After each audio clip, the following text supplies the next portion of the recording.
Halo semuanya, kembali lagi di channel Bukan Tujuan. Pada video kali ini, saya akan membahas tentang Mahapati Gajah Mada.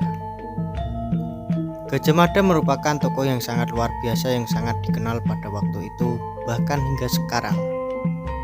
Tanpa basa-basi dan berlama-lama, mari kita simak ulasan berikut ini.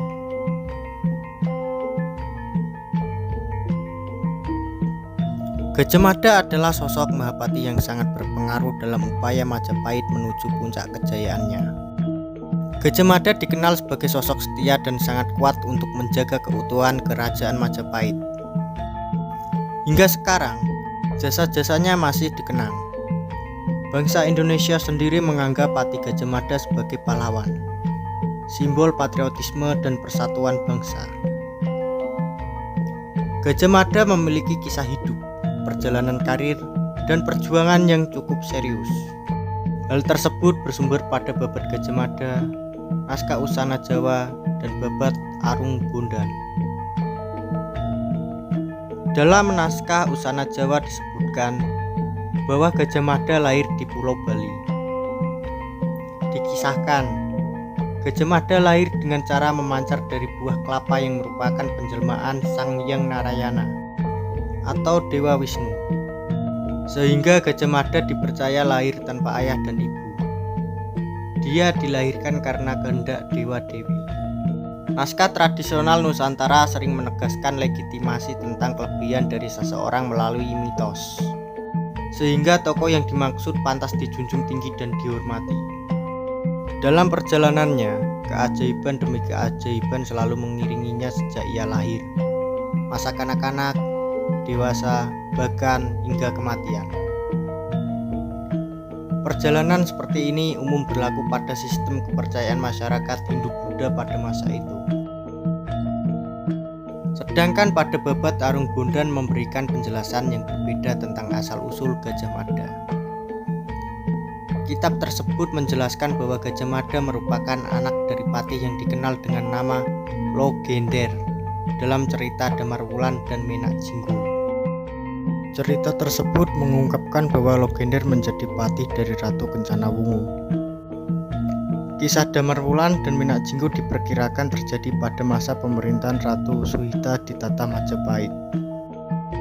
Sehingga jika mengacu pada cerita ini, maka Gajah Mada adalah anak dari Patih Logender setelah Majapahit melewati masa kejayaan. Sedangkan dalam berbagai prasasti dan kakawin Nagara Kartagama sebagai bukti otentik, disebutkan bahwa Gajah Mada berperan dalam masa awal kejayaan Majapahit periode kekuasaan Hayam Wuruk. Menariknya, dalam kitab Babad Arung Bondan dapat menjadi interpretasi lebih lanjut, yakni pernyataan bahwa Gajah Mada merupakan anak dari seorang Mahapati.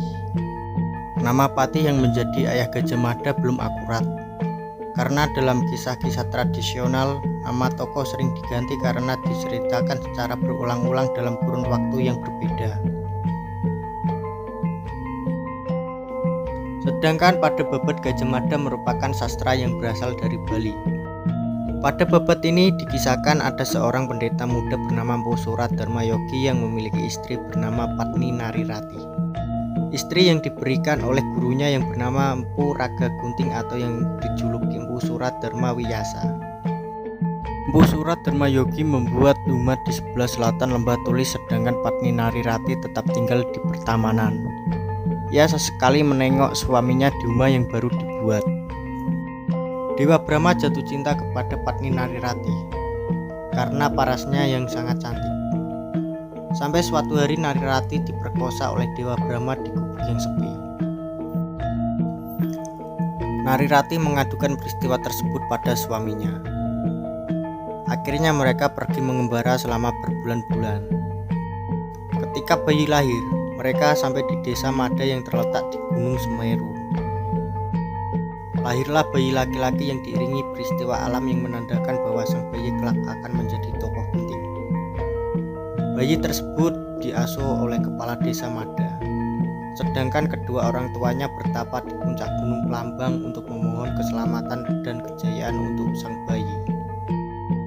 Dewa mengabulkan permohonan tersebut dan mengatakan bahwa kelak bayi akan menjadi orang yang terkenal di seluruh Nusantara.